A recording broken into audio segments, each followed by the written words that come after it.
অতি শ্ৰদ্ধাৰ জমিয়ত উলেমাৰ আজিৰ এই অতি গুৰুত্বপূৰ্ণ সভাখনৰ সভাপতি ডাঙৰীয়া, জমিয়ত উলেমাৰ ৰাজ্যিক সভাপতি আমাৰ অতি শ্ৰদ্ধাৰ মৌলানা মুস্তাক আহমদ আনছাৰ ডাঙৰীয়া, মঞ্চত উপবিষ্ট মোৰ সন্মানিতসকল আৰু অতি শ্ৰদ্ধাৰ ৰাইজ, সকলোকে মই অভিনন্দন জনাইছোঁ। এটা অতি সংকটকালত জমিয়ত উলেমাই পূৰ্বৰ দৰে এইখন অসমক ঐক্যবদ্ধ কৰি ৰাখিবৰ কাৰণে ইয়াত আজি মইৰাবাৰীত সমবেত হৈছে বিভিন্ন অঞ্চলৰ পৰা আহি। আপোনালোকৰ যিটো দায়িত্ববোধ, এইখন অসমৰ জনগণৰ বাবে আপোনালোকৰ যিটো দায়িত্ববোধ, সেই দায়িত্ববোধ জমিয়ত উলেমাই ইয়াৰ সতীৰ্থসকল, ইয়াৰ সদস্যসকলে বাৰে বাৰে প্ৰমাণ কৰি আহিছে। জমিয়তৰ ইতিহাস, এই জমিয়তৰ ইতিহাস নজনাৰ বাবেই এইখন অসমত বা সমগ্ৰ ভাৰতবৰ্ষত বাৰে বাৰে এচাম মানুহে ভুল কৰি আহিছে। সেইকাৰণে মই মোৰ বক্তব্যৰ প্ৰথমতেই এই জমিয়তৰ অসম ৰাজ্যিক সমিতিৰ সভাপতি ডাঙৰীয়াক মই অনুৰোধ কৰিম যে সকলোৱে বুজাকৈ, সকলোৱে জনাকৈ অসমীয়া ভাষাত জমিয়তৰ এটা ইতিবৃত্তি, এটা সংগ্ৰামী ইতিবৃত্তি, এই সংগ্ৰামী ইতিবৃত্তি এখন লিপিবদ্ধ হিচাপে, পুস্তিকা হিচাপে হ'লেও প্ৰত্যেকজন যাতে অসমীয়াই পাব পাৰে তেনেকুৱা এটা ব্যৱস্থা কৰা উচিত। কাৰণ জমিয়তৰ ইতিহাস এটা বিশাল ইতিহাস। প্ৰকৃততে ভাৰতবৰ্ষৰ স্বাধীনতা সংগ্ৰামৰ কংগ্ৰেছে যেতিয়া 1885 চনত কংগ্ৰেছ জন্ম হৈছিল, 1885 তাৰ 100 বছৰ আগৰ পৰাই ভাৰতবৰ্ষৰ এই জমিয়তৰ আদি পুৰুষসকলে এই সংগ্ৰাম কৰি আহিছে, ব্ৰিটিছ বিৰোধী সংগ্ৰাম। আৰু 1919 চনত যেতিয়া জমিয়ত নামাকৰণ কৰা হ'ল, সেই 100 বছৰ ইতিহাসৰ পিছত যেতিয়া 1919 চনত জমিয়ত নামাকৰণ কৰা হ'ল, আৰু এইটো গৌৰৱৰ বিষয়, আৰু 2টা বছৰৰ পিছতেই জমিয়তে 100 বছৰ পূৰ্ণ কৰিব।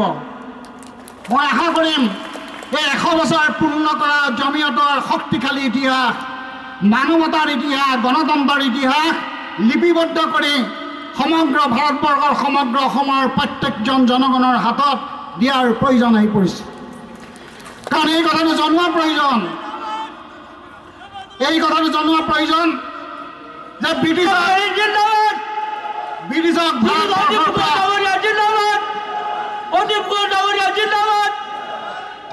ব্ৰিটিছ চৰকাৰক ভাৰতবৰ্ষৰ পৰা আঁতৰাই স্বাধীন ভাৰতবৰ্ষৰ কথা ভাৰতবৰ্ষত কংগ্ৰেছে কোৱা নাছিল, মহাত্মা গান্ধীয়ে কোৱা নাছিল, জমিয়তে কৈছিল 1919 চনত।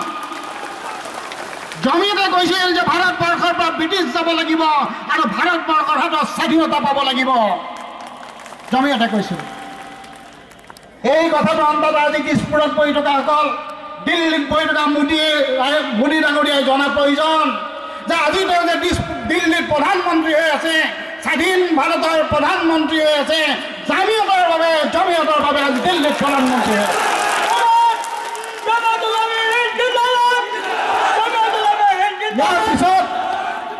ইয়াৰ পিছত ভাৰতবৰ্ষৰ মুছলমান ৰাইজ বা অসমৰ মুছলমান ৰাইজক সদায় তুচ্ছ জ্ঞান কৰি থকাটো ভাৰতবৰ্ষৰ কোনো গণতান্ত্ৰিক মানুহে কেতিয়াও সহ্য নকৰে।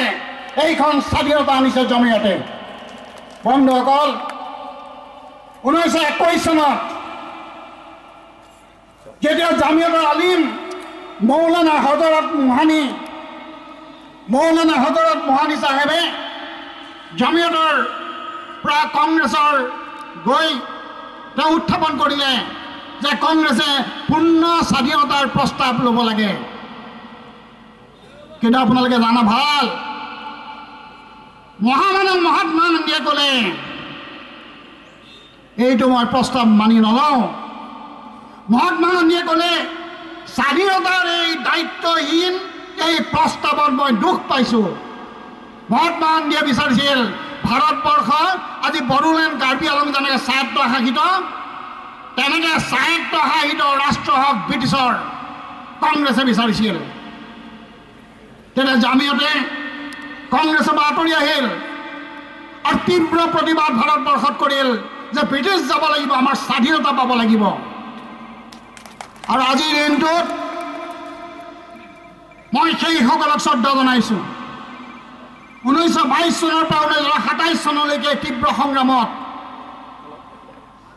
হাজাৰ হাজাৰ ওলামাক নিৰ্মমভাৱে হত্যা কৰিছিল ব্ৰিটিছ শাসনে। হাজাৰ হাজাৰ লক্ষাধিক ওলামাক ব্ৰিটিছ শাসনে হত্যা কৰিছিল এই জামিয়তৰ সদস্যসকলক। হাজাৰ হাজাৰ লাখ লাখ মানুহৰ মৃত্যুৰ পিছত কংগ্ৰেছে আলোচনা কৰিবলৈ বাধ্য হ'ল। কংগ্ৰেছে আলোচনা কৰিবলৈ বাধ্য কংগ্ৰেছক কৰালে 1929 চনত নেতাজী সুভাষ বসুৱে কৈ দিলে যে জামিয়তৰ এই প্ৰস্তাৱে প্ৰকৃতাৰ্থত ভাৰতবৰ্ষৰ সংগ্ৰামৰ মূল প্ৰস্তাৱ হ'ব লাগে, পূৰ্ণ স্বাধীনতা। আৰু 1929 চনত কংগ্ৰেছৰ এই সভাত নেহেৰু মহাত্মা গান্ধীকে আদি কৰি তেওঁলোকে মানিবলৈ বাধ্য হ'ল যে পূৰ্ণ স্বাধীনতা। গতিকে আপোনালোকে বুকু ডাঠ কৰি ক'ব পাৰে ভাৰতবৰ্ষৰ যদি পূৰ্ণ স্বাধীনতা যদি আনিছে, ব্ৰিটিছক যদি ভাৰতবৰ্ষৰ পৰা আঁতৰাই পঠাইছে, তাৰ কাৰণে প্ৰথমতে চেলুট দিব লাগিব জামিয়াত উলেমা হিন্দক।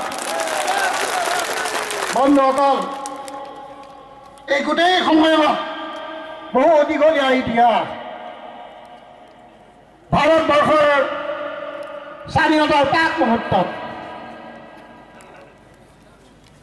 যেতিয়া স্বাধীনতা পোৱা নাই, তেতিয়া জমিয়তে কৈ দিলে যে ভাৰতবৰ্ষ বিভাজন হ'ব নালাগিব, আমি স্বাধীন ভাৰতবৰ্ষ। অতি দুৰ্ভাগ্যৰ বিষয়,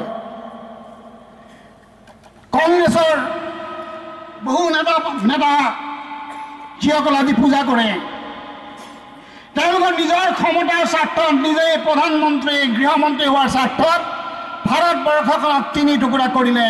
জামিয়তে কিন্তু বিচৰা নাছিল। আজি আপোনালোকে মনত ৰখাব, আজি দিল্লীত বহি থকা বিজেপি চৰকাৰখনে যিগৰাকী মানুহৰ ব্যক্তিৰ মূৰ্তি বনাই গুজৰাটত সমগ্ৰ ভাৰতবৰ্ষৰ পৰা তেওঁলোকে বিভিন্ন ধৰণৰ লোহা চিমেণ্ট লৈ গৈছে, বল্লভভাই পেটেল। আজি বিজেপি দলৰ তেওঁলোক প্ৰভু ভগৱান বল্লভভাই পেটেল। এই বল্লভভাই পেটেলে ভাৰতবৰ্ষখন তিনি টুকুৰা কৰিবৰ কাৰণে প্ৰস্তাৱ দিছিল আৰু তেওঁৰ অনুপ্ৰেৰণাতে ভাৰতবৰ্ষখন তিনি টুকুৰা হ'ল। জমিয়তে কিন্তু বিচৰা নাছিল। জমিয়তে বিচাৰিছিল ঐক্যবদ্ধ ভাৰত। আৰু ঐক্যবদ্ধ যদি ভাৰত হৈ নাথাকে, আজি পাকিস্তান পূব পাকিস্তান এই প্ৰক্ৰিয়া যদি হৈ নাথাকে, তাহলে ভাৰতবৰ্ষৰ সমগ্ৰ মানুহে গণতান্ত্ৰিকভাৱে ঐক্যবদ্ধ হৈ থাকিব। যিটো হজৰত মোহাম্মদ ডাঙৰীয়াই কৈ গৈছে, এই গণতান্ত্ৰিক ব্যৱস্থাক কিন্তু নচ্ছাত কৰি দিয়া হ'ল। এইবিলাক ইতিহাস, এইবিলাক ইতিহাসৰ ওপৰত আমি আলোচনা কৰাৰ প্ৰয়োজন। বন্ধুসকল, ইছলাম বুলি ক'লেই বিভিন্ন ধৰণৰ এনেকুৱা এটা প্ৰক্ৰিয়ালৈ লৈ যায়, এটা সন্দেহজনক প্ৰক্ৰিয়ালৈ লৈ যায়। সেইটো বন্ধ কৰিব লাগিব, সেইটো বন্ধ কৰিব লাগিব।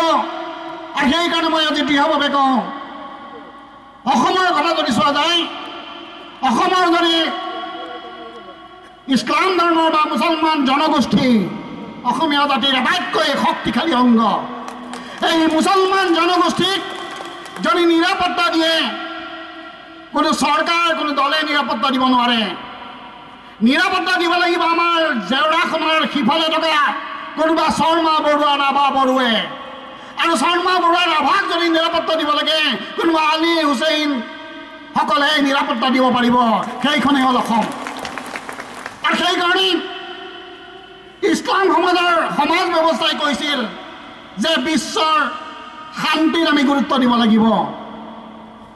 আৰু এইকাৰণে হজৰত মোহাম্মদে কৈছিল যে শান্তি বলেৰে আনিব নোৱাৰে, শান্তি বন্দুকেৰে লাঠিৰে শান্তি নাহে, শান্তিৰ বাবে ধন খৰচ কৰিব নালাগে, সময় খৰচ কৰিব নালাগে।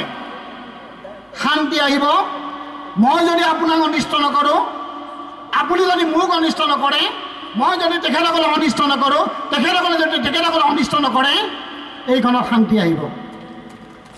সেইটো খুদালাই কৈ গৈছে। আৰু ইয়াৰ পিছত কিন্তু আমি তথাকথিত ৰাজনৈতিক নেতাসকলৰ কুচক্ৰান্তত পৰি আমাৰ মাজত আমি বিভাজন কৰোঁ। মই বৰ বিশেষ নকওঁ, বহু ব্যক্তি আছে তেখেতসকলে বক্তব্য ৰাখিব। দুটামান কথা উনুকিয়াই থ'ব বিচাৰিছোঁ। আপোনালোকে জানে বন্ধুসকল, মোৰ গুৰু দুজন গুৰু, শৰৎ সিংহ ডাঙৰীয়া আৰু মৌলানা আব্দুল হক চাহাব, এই দুজন গুৰু। সেই দুজন গুৰুৰ পৰা মই শিকিছোঁ যে সমাজ কি, সমাজ কেনেকৈ আগবাঢ়ি যায়। জমিয়তৰ এটা সময়ৰ সাধাৰণ সম্পাদক মৌলানা আব্দুল হক ছাৰ, আমি সমগ্ৰ অসম ঘূৰিছোঁ, আমাৰ বহু ইয়াত আছে। সমাজখন গঢ়িব বিচাৰিছোঁ। এইকাৰণে গঢ়িব বিচাৰিছোঁ যে আমাৰ মাজত ভাগ ভাগ কৰিবৰ কাৰণে বাৰে বাৰে চেষ্টা কৰে। ক'ৰবাত খিলঞ্জীয়াৰ নামত, ক'ৰবাত সংখ্যালঘুৰ নামত, ক'ৰবাত হিন্দুৰ নামত, ক'ৰবাত মুছলমানৰ নামত ভাগ ভাগ কৰে। বন্ধুসকল, আপোনালোকে মনত দৃঢ়ভাৱে ক'ব পাৰিব লাগিব যে ৰাষ্ট্ৰসংঘই 2007 চনত এই কথাটো কৈছে যে যেতিয়া ঔপনিৱেশিক শোষণ চলি আছিল, ঔপনিৱেশিক শোষণ মানে ব্ৰিটিছ ৰাজ, তাৰ আগৰ পৰা যিসকল মানুহ আছে সমগ্ৰ পৃথিৱীত, সেইসকলে সেইটো অঞ্চলৰ খিলঞ্জীয়া মানুহ। বন্ধুসকল, 2005 চনত বখতিয়াৰ খিলিজী অহাৰ পৰাই অসমত মুছলমান জনগোষ্ঠী আছে। এই 1205 চনৰ পৰা 800 বছৰ আগৰ পৰা এইখন অসমৰ মুছলমান আছে। তাৰ পিছত যদি অসমৰ মুছলমানক কোনোবাই কয় যে তোমালোক খিলঞ্জীয়া নহয়, তেতিয়া আপোনালোকে ক'ব মোক খিলঞ্জীয়া নহয় বুলি কোৱাৰ আগতে আপোনালোকে নিজৰ পৰিচয় লওক, আপোনালোক কেতিয়া অসমলৈ আহিছিল। মুকলিকৈ কোৱাৰ সাহস আপোনালোকৰ থাকিব লাগিব। বন্ধুসকল, এইটো প্ৰয়োজন হৈছে। এইকাৰণে প্ৰয়োজন হৈছে, আমাৰ সভাপতি ডাঙৰীয়াই অলপ আগতে কৈছে যে অসম চুক্তিৰ 71 চনৰ 25 মাৰ্চৰ আগত অসমত থকা বাহিৰৰ পৰা অহা, বাংলাদেশৰ পৰা অহাসকল 71 চনৰ পিছত ইয়াৰ পৰা যাব লাগিব। আমি সকলোৱে একমত প্ৰকাশ কৰিছোঁ।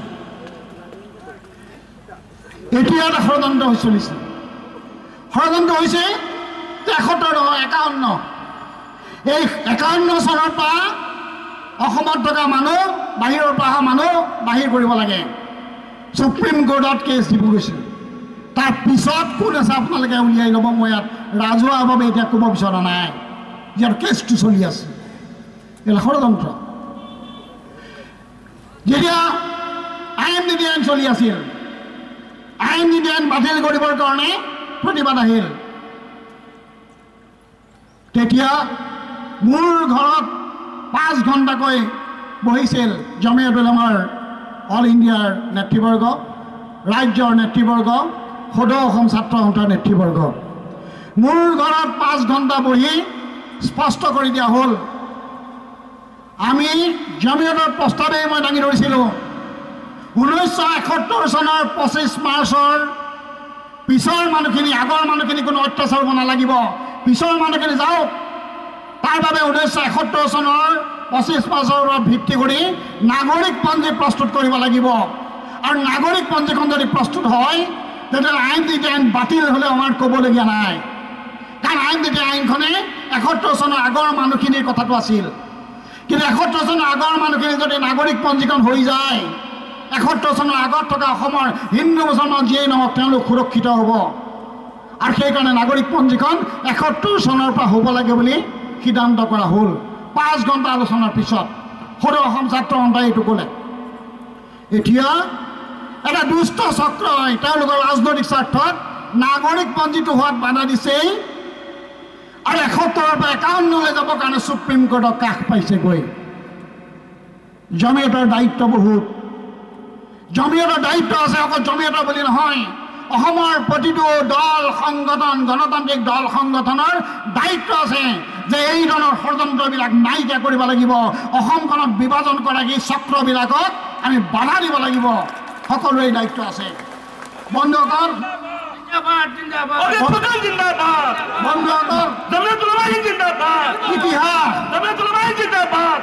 বন্ধুসকল বহুত মই নতুন যুৱক দেখিছোঁ আমাৰ বয়োজ্যেষ্ঠসকলে কথাবিলাক জানে যুৱকসকলে অসমৰ ইতিহাস সন্মুখত ৰখা ভাল যিহেতু আমাৰ বহুত ষড়যন্ত্ৰৰ বিহু ৰচনা কৰিছে কাৰণেই ইতিহাসখন আমি জনা ভাল বন্ধুসকল 1635 চন আজি 2017 1635 চনত আহোম স্বৰ্গদেউ প্ৰতাপ সিংহক যেনে মোগলে আক্ৰমণ কৰিছিল তেতিয়া হাজোৰ কাছিম খানে মোগলৰ বিৰুদ্ধে আহোম স্বৰ্গদেউক 10,000 সেনা দিয়ে সহায় কৰিছিল 1635 চনত এইটো ইতিহাস যেতিয়া কোচ ৰজাৰ সেনাপতি আছিল ফাতে খা কোচ ৰজাৰ সেনাপতি আছিল নতুন বন্ধুসকল নতুন প্ৰজন্মৰ যুৱকসকল শৰাইঘাটৰ যুদ্ধ লাচিত বৰফুকনৰ লগত ইছমাইল ছিদ্দিকী ওৰফে বাঘ হাজৰিকা তাৰ বাহিৰেও লাইধন খা আৰু গাঠিয়া আছিল লাইধন খা গাঠিয়া বাঘ হাজৰিকা নথকা হ'লে লাচিত বৰফুকনে শৰাইঘাটৰ যুদ্ধত জিকিব নোৱাৰিলেহেঁতেন আজি সেইটো পদক্ষেপ আজিও চলি আছে বন্ধুসকল এই আহোম স্বৰ্গদেউৰ শিৱসিংহৰ দিনতেই আজান ফকীৰে ঐক্যবদ্ধ অসমৰ সমাজ গঠন কৰিবৰ কাৰণে শংকৰ মাধৱ আজান ফকীৰে সেইখন সমগ্ৰ অসমত এটা ঐক্যবদ্ধ অসমীয়া জাতি গঢ়াত সহায় কৰি আহিছে এইবিলাক কথা আমি জনা ভাল তাৰপিছত স্বাধীনতা সংগ্ৰাম 1857 চিপাহী বিদ্ৰোহ এইখন অসমত মণিৰাম দেৱানক ফাঁচি দিছিল কিন্তু আমি এই কথাটো ক'বলৈ কিয় লাজ কৰোঁ আমি কোৱাৰ প্ৰয়োজন আছে অকল মণিৰাম দেৱান নহয় বাহাদুৰ গাঁওবুঢ়া আৰু মৌলানা ফৰমুদ আলীক আজিৰ যে আন্দামান নিকোবৰ দ্বীপপুঞ্জত এতিয়া কলীয়া পানী বুলি কয় কলীয়া পানীলৈ ইয়াৰ পৰা নিৰ্বাসিত কৰা হৈছিল দুজন মুছলমান মানুহ 1857 চনত এইবিলাক সেইসকলে জনা ভাল যিসকলে আমাৰ মাজত এটা ভাগ কৰিবলৈ অহৰহ তেওঁলোকৰ ৰাজনৈতিক স্বাৰ্থত ব্যৱস্থা কৰি আহিছে আমাৰ নগাঁও নৰলাক বহি আছে 1857 চনত যিটো আমাৰ মহিলাবিলাক ওলাই নাহে ভাৰতবৰ্ষৰ মহিলা ওলাই অহা নাছিল 1857 চনত নগাঁৱৰ ৰেৱতী আইদেউ চাফা নেচা তেখেতৰ নাম ৰেৱতী আইদেৱে স্বাধীনতা সংগ্ৰামৰ নামত নগাঁও থানাত পতাকা উত্তোলন কৰিব আহি নিৰ্মমভাৱে পুলিচৰ অত্যাচাৰ হৈ আন্দামান নিকোবৰ দ্বীপপুঞ্জত থাকিবলগীয়া হৈছিল আমি আজি পবিত্ৰ দিনটোত তেখেতসকললৈ মই মোৰ শ্ৰদ্ধা জনাইছোঁ এইবিলাক জনাই দিয়া ভাল নহ'লে ভাৰতবৰ্ষৰ ইতিহাস ৰচনা কৰাসকলে এইবিলাক ঢাকি ৰাখিবলৈ নাইকিয়া কৰিবলৈ অহৰহ প্ৰচেষ্টা চলায় আৰু সেইকাৰণে মই কৈছোঁ জামিয়াতৰ ইতিহাস 2 বছৰৰ পিছত 100 বছৰ হ'ব এই 100 বছৰত এই কথাখিনি জনোৱা ভাল সেইকাৰণে দুটামান কথা অনুজ্ঞা দিব বিচাৰিছোঁ বন্ধুসকল আজি অসমৰ বড়ো কাৰ্বি ডিমাচা চাহ জনগোষ্ঠীৰ দৰে অসমীয়া জাতি ঐক্যবদ্ধ হৈছে বড়ো আছে আমাৰ কাৰ্বি আছে ডিমাচা আছে এটা জনগোষ্ঠী মই ব্যক্তিগতভাৱে ভাবোঁ হিন্দু মুছলমান খ্ৰীষ্টান জৈন থাকিব ধৰ্ম আমাৰ ঘৰৰ ভিতৰত মনৰ ভিতৰত কিন্তু অসমীয়া জাতি হিচাপে আমি যদি আছোঁ বড়ো জনগোষ্ঠী কাৰ্বি জনগোষ্ঠী হৈ পেলাই যেনেকৈ অসমীয়া জাতি হৈছোঁ অসমৰ মুছলমান জনগোষ্ঠী হৈও অসমীয়া জাতি হৈছোঁ বড়ো কাৰ্বি ডিমাচাই যেনেকৈ তেওঁলোকৰ অধিকাৰ পাব পাৰে অসমৰ মুছলমান জনগোষ্ঠীয়ে সেই একেই অধিকাৰ পাব লাগিব এইখন অসমত কিন্তু দুৰ্ভাগ্যৰ বিষয় অসমৰ ধৰ্মীয় সংখ্যালঘুৰ উন্নয়নৰ বাবে আমাক কি দিয়ে চৰকাৰে? আমি বহু ৰাজনৈতিক নেতা পঠাওঁ দিছপুৰলৈ, মন্ত্ৰী হয়, কিন্তু আমাৰ বাবে চিন্তা নকৰে। যদি চিন্তা কৰিলেহেঁতেন আপোনালোকে চাওক, সংখ্যালঘু উন্নয়ন পৰিষদ 2015-16 চনত সংখ্যালঘু উন্নয়ন পৰিষদৰ বাবে চৰকাৰে দিছে মাত্ৰ 2 কোটি টকা। আপোনালোকে হিচাপ এটা কৰক, হিচাপটো কৰক। মানে এইখন অসমত যিমান মুছলমান ৰাইজ আছে, সংখ্যালঘু ৰাইজ, তাৰ বাবে 2 কোটি।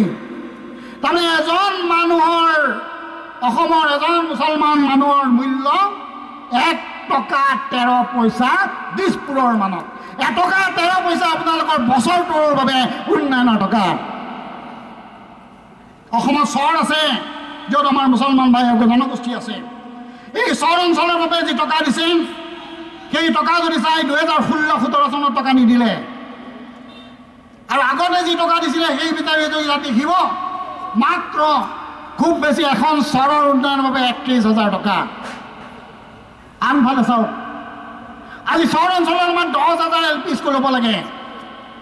10,000 LP স্কুলৰ ঠাইত আমাৰ এই অঞ্চলবিলাকত আছে মাত্ৰ 1,852খন LP স্কুল। চহৰ অঞ্চলত 5,000 ME স্কুল থাকিব লাগে, আছে 574খন ME স্কুল। মই অসমৰ বহুত চহৰত গৈছোঁ, বিভিন্ন চহৰত আমি গৈছোঁ। আমাৰ চামাত আছে এটা মই সংখ্যালঘু ছাত্ৰ সন্থাৰ নেতা, হাক চাহপতৰ লগতে গৈছোঁ। খানখোৱা চহৰত গৈছোঁ, ধুবুৰীৰ 1872 চনত থকা LP স্কুল তাত আছে। 1894 থকা চনত হোৱা তাত হাই স্কুল আছে। এই স্কুলবিলাকৰ অৱস্থা সাংঘাতিক বেয়া। গতিকে এই মানুহখিনিক ওপৰত আনিবৰ কাৰণে শিক্ষাৰ পোহৰ আমি দিব লাগিব। আমাক শিক্ষাৰ পোহৰ দিব নিবিচাৰে, কাৰণ এচাম মানে আমাৰ ওপৰত ৰাজত্ব কৰিব বিচাৰে। একেদৰে এইখন অসমত আমি 100জন মানুহৰ 73জন মানে লিখিব পঢ়িব জানো। আপোনাৰ চহৰ অঞ্চলত যাওক, 100জন মানুহৰ মাত্ৰ 19জনে লিখিব পঢ়িব জানে। এইবিলাক কিন্তু পৰিৱৰ্তনৰ প্ৰয়োজন আছে। এইবিলাক পৰিৱৰ্তন কৰিবলৈ আমি জমিয়তে, সংখ্যালঘু ছাত্ৰ বা আমাৰ অসমৰ গণতান্ত্ৰিক দল সংগঠন এইবিলাক পৰিৱৰ্তন কৰিব লাগিব। বন্ধুসকল, বিভিন্ন কথা ক'বলৈ মন যায়, মই সময় নলওঁ। শেষত এটা কথাই ক'ব বিচাৰিছোঁ, এটা ভয়ংকৰ সংকটত আমি আজি থিয় হৈছোঁ। এইখন অসমত এচাম মানুহ দিছপুৰত বহিছে, দিল্লীত বহিছে। তেওঁলোকৰ নিজস্ব ৰাজনৈতিক স্বাৰ্থত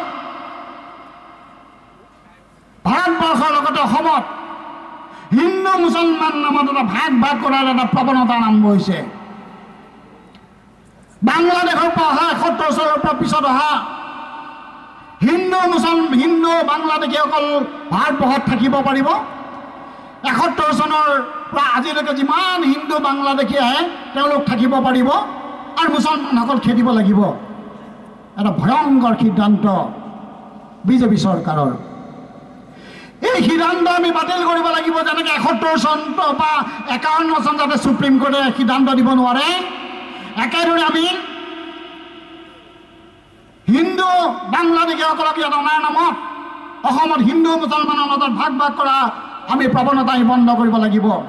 আৰু সেইকাৰণে আমি অসমীয়া জাতিক সন্মান কৰিবৰ কাৰণে যি ষড়যন্ত্ৰ, এই ষড়যন্ত্ৰ বন্ধ কৰিবৰ কাৰণে সমগ্ৰ অসমীয়া জাতি, হিন্দু মুছলমান বুলি নহয়, আমি ঐক্যবদ্ধ যে অসমীয়া জাতি, সেই কথাটো আমি সমগ্ৰ অসমত প্ৰতিধ্বনিত কৰিব লাগিব। আৰু এই জমিয়তৰ এই বিশেষ দিনটোত মই আপোনালোকক আশা কৰিম, যিসকলে অসমীয়া জাতিক সন্মান কৰি তেওঁলোকৰ ৰাজনীতি কৰিব বিচাৰিছে, তেওঁলোকৰ কাণত পৰাকৈ আমি আপোনালোকৰ আৱাজ বিচাৰিম, যাতে তেওঁলোকে গম পায় যে আমাক দুৰ্বল কৰিব নোৱাৰে অসমীয়া জাতিক। জমিয়তৰ এই মঞ্চৰ পৰা আপোনালোকে আৱাজ তোলক মোৰ লগত। অসমীয়া জাতি সবল হওক, অসমীয়া জাতি সবল হওক, অসমীয়া জাতি সবল হওক। ধন্যবাদ। অধিবক্তা জিন্দাবাদ।